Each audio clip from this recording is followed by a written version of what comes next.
आम्ही आरक्षण घेणार, ओबीसीतूनच घेणार असं मनोज जरांगे पाटील यांनी म्हटलंय। तर सरकार कायम मराठा आणि ओबीसी बांधवांच्या पाठीशी राहिलंय।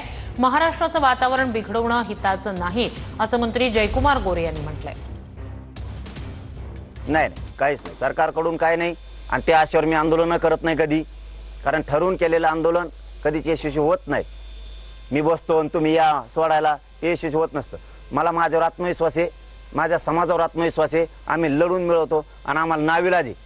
आम्हाला हजारो वर्षाचा इतिहास आहे, आम्हाला लढल्याशिवाय काहीच मिळालेलं नाही आतापर्यंत। आम्हाला लढूनच मिळावं लागलेलं आहे, त्यामुळे आरक्षण सुद्धा आम्ही लढूनच मिळवणार आहे। 29 ऑगस्टला आरक्षण घेणार आणि ओबीसीतूनच घेणार।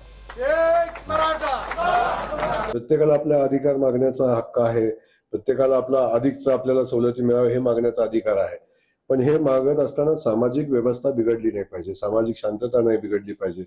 आपण याची काळजी सगळ्याच नेत्यांनी घेतली पाहिजे आणि मला वाटतं त्या अनुषंगानं सरकार कायम मराठा समाज बांधवांच्या पाठीशी उभा आहे, ओबीसी समाज बांधवांच्या पाठीशी सरकार उभा आहे। आणि असं असताना अशा पद्धतीनं वातावरण बिघडावं हे मला वाटतं महाराष्ट्राच्या हितासाठी चांगलं नाही आहे।